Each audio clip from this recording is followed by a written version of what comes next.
In today's episode of Today in World War II, January 4th, Churchill throws some major shade at the Italians' lack of fighting capability, I suppose. One of the most famous British submarines of the war has a great day. Speaking of great days, this was the very first time that a British escapee would escape from the so-called escape-proof castle of Colditz with a lot of help from the Dutch. And the in Guadalcanal, there's fresh troops arrived to finish up the mopping up of the Japanese resistance on that island. And then finally, in a very strangely named operation, Operation Carpetbagger, the Allies start to supply resistance groups in France in anticipation of the Normandy invasion, which would happen later that year. Let's get started. Okay, so in today's date, January 1st, 1941, the British and the Commonwealth troops are taking it to the Italians. As I've said many times, there's so much back and forth on the North African campaign between the Brits, the Italians, and the Germans. It started in 1940. The Italians invaded Egypt. The Brits, drove them all the way almost to three-fourths the way out of Libya. Rommel came, drew them all the way back into Egypt, and they launched another. The Brits launched another offensive, drove them back to where they were, and then of course the Rommel came back and drove them all the way back to Egypt, and then finally, it ended with the Montgomery chased them all the way back into Tunisia with the North African invasion done by the Americans and the Brits, and so anyway, back and forth for 3 years. So this is only 1941. So this was the Italians started getting the FAFO find out F around find out phase of their first invasion when the major offensive was started by the Brits, and they split most of the Italians in two, and Italians surrendered en masse. They did not want any part of fighting to the death. These were not Japanese soldiers, okay? And when I mentioned Churchill throwing some major shade, he joked to one of his cabinet members that, this was a paraphrasing his speech about the Battle of Britain and the gratitude the Brits had for their fighter pilots in the Battle of Britain, where he said, "Never in the history of man have so many been so grateful to so few." He said, "Never has there been so much surrendering by so many to so few." Which I think was some major, major shade against the Italians. But you don't want to be throwing major shade at me. And if you watch this video and you haven't subscribed to my channel and clicked on that bell to get notified, then that's throwing major shade at me. And I'm not the Italian army in 1940 and 41 in North Africa. I don't deserve that. So do me a solid. Okay, so on January 4th, 1942, the British submarine Upholder sank an Italian submarine that was supplying munitions and so forth to the Afrika Korps, the Rommel's troops. It had about 155 tons worth of ammunition and gasoline on board. Pretty much everybody on the Italian sub died. Only three survived. I wanted to talk more about this because of who the ship was. The Upholder had an amazing record in the Mediterranean against the Axis powers. That captain was a maniac. He was such an amazing, aggressive submarine captain. Remember, they were based in Malta. Malta was being bombed for like 2.5 years daily. Barely had enough munitions, food to survive, but they stayed there and they did so much damage. I don't think that people give them enough credit, the submarine force, the British submarine force, the Mediterranean, of how they effectively hamstrung Rommel in his attempts to conquer Egypt and the Suez Canal because he never had enough fuel and he never had enough supplies because and it wasn't just it wasn't just the submarines. The British surface forces were there, the Air Force was there. It was a combined thing, but boy, those submarines they fought above their weight. Tragically, they hit a mine and the upholders sank and all their crew, including the captain, did not survive the war. But I did want to highlight them here because they did such a fantastic job in their battle for Malta.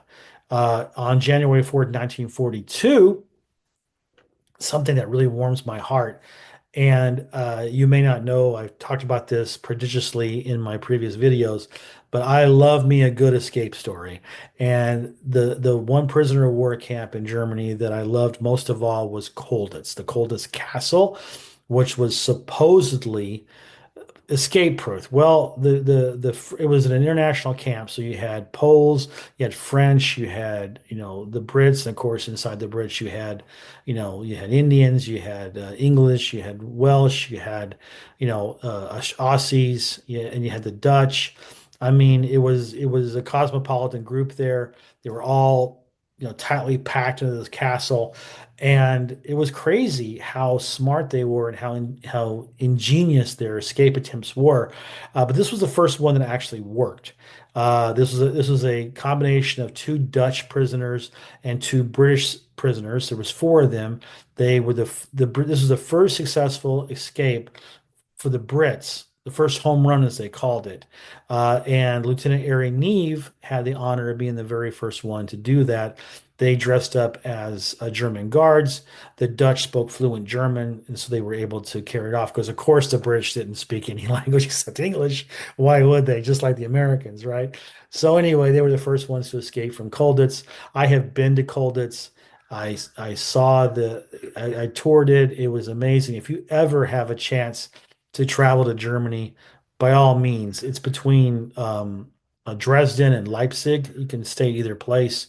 They're all equidistant from Colditz, and it's a great, amazing thing to tour. It's been just to see the ingenuity they had was crazy. So I definitely, recommend that one.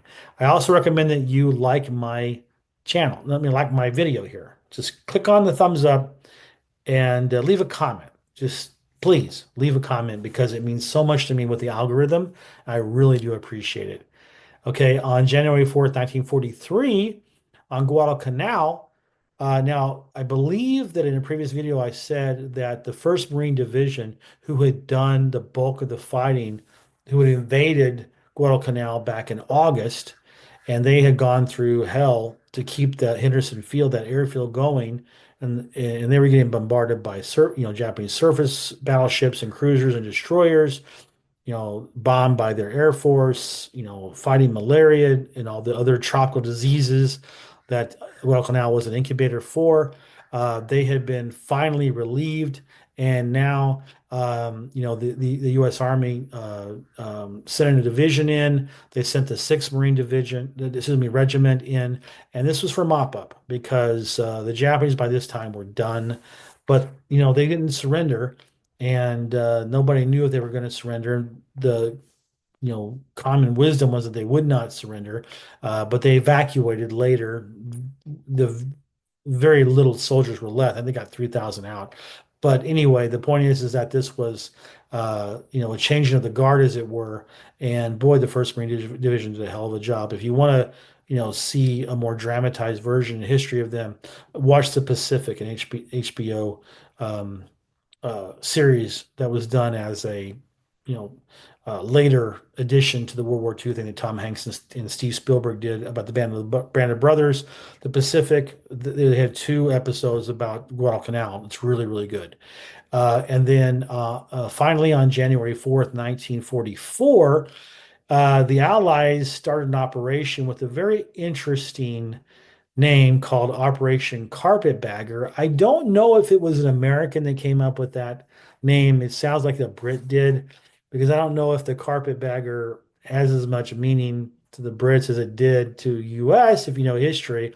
Who were the Carpetbaggers, right? They were Yankees that came to the South after the Civil War, and their whole job was to, you know, enriched themselves in the Reconstruction phase, and they were, let's put it this way, they were not very liked. In fact, they were hated by the population of the South, the recently conquered South. But anyway, in this operation, there was nothing to do with 40 acres and a mule or nothing like that. It had to do with the fact that the Allies were going to be airdropping supplies to resistance fighters in occupied France, the Low Countries.